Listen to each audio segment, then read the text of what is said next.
Hi అండి, నేను మీ Rekha. Welcome back to Rekha's kitchen. ఈరోజు సింపుల్ ప్రాసెస్లో టేస్టీగా బీట్రూట్ క్యారెట్ ఆలూ ఫ్రై ఎలా చేసుకుందామో చూద్దాం. సింపుల్ ప్రాసెస్లో టేస్టీగా ఆలూ ఫ్రై ఇలా చేసామంటే 10 మినిట్స్లో రెడీ అయిపోతుందండి. ఎలా చేసుకుందామో చూద్దాం. ముందుగా స్టవ్ పైన ప్యాన్ పెట్టేసుకొని 3 టేబుల్ స్పూన్స్ ఆయిల్ని వేసుకోవాలి. ఆయిల్ వేడెక్కిన తర్వాత పావు టేబుల్ స్పూన్ జీలకర్ర ఆవాలు కూడా వేసుకొని కొంచెం ఫ్రై అయిన తర్వాత వీటిలోకి 2 స్పూన్స్ మినప్పప్పుని వేసుకొని ఫ్రై చేసుకోవాలి. 2 టేబుల్ స్పూన్స్ మినప్పప్పుని వేసేసుకొని మినప్పప్పు కొంచెం ఫ్రై అయ్యే వరకు ఫ్రై చేసుకోవాలి. మరి ఎక్కువగా ఫ్రై చేయాల్సిన అవసరం లేదండి. లైట్ గోల్డెన్ కలర్ వచ్చే వరకు ఫ్రై చేసుకుంటే సరిపోతుంది. ఈ విధంగా లైట్ గోల్డెన్ కలర్ వచ్చిన తర్వాత వీటిలోకి సన్నగా కట్ చేసిన ఒక ఆనియన్ని వేసుకోవాలి. అలాగే కరివేపాకు కూడా వేసుకొని వీటన్నిటిని బాగా ఫ్రై చేసుకోవాలి. మనం ఈ ఆనియన్ని గోల్డెన్ కలర్ వచ్చే వరకు ఫ్రై చేయాల్సిన అవసరం లేదండి.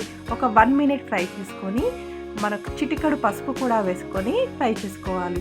మనకు ఈ పసుపు ఆనియన్లో కలిసేలాగా బాగా కలిపేసుకొని మనం వీటిలోకి చిన్నగా కట్ చేసుకున్న ఒక మీడియం సైజు బీట్రూట్ని వేసుకోవాలి.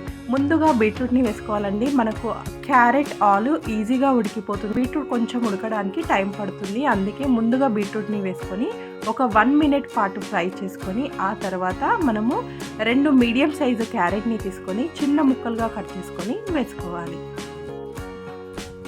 బీట్రూట్ ఆలు క్యారెట్ని కలిపి చేస్తున్నప్పుడు బీట్రూట్ని ముందుగా వేసుకొని 1 మినిట్ ఫ్రై చేసుకొని ఆ తర్వాతే క్యారెట్ వేసుకోవాలండి.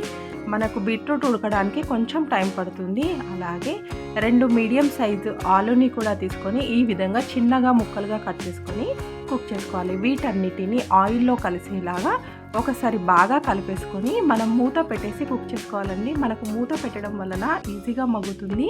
మనకు ఈ ఆలు క్యారెట్ ఈజీగా ఉడికిపోతుంది. మూత పెట్టేసి ఒక 3 మినిట్స్ పాటు కుక్ చేసుకోవాలి. ఆ తర్వాత మూత తీసేసి ఒకసారి బాగా కలిపేసుకొని వీటిలోకి కొన్ని మసాలాలు వేసుకుందాం.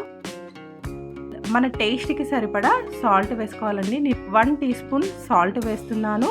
అలాగే 1 టీ స్పూన్ కారం, అలాగే పావు టేబుల్ స్పూన్ గరం మసాలా, వీటితో పాటుగా 1 టీ స్పూన్ ధనియాల పౌడర్ కూడా వేసుకొని వీటన్నిటిని బాగా కలిసేలాగా కలుపుకోవాలి.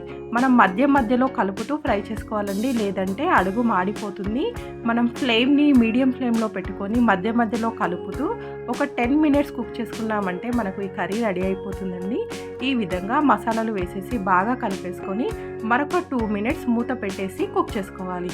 అలా మూత పెట్టడం వలన మసాలాలు మొత్తం మనం వేసుకున్న ఆలు క్యారెట్కి పట్టేసి టేస్ట్ చాలా బాగుంటుంది.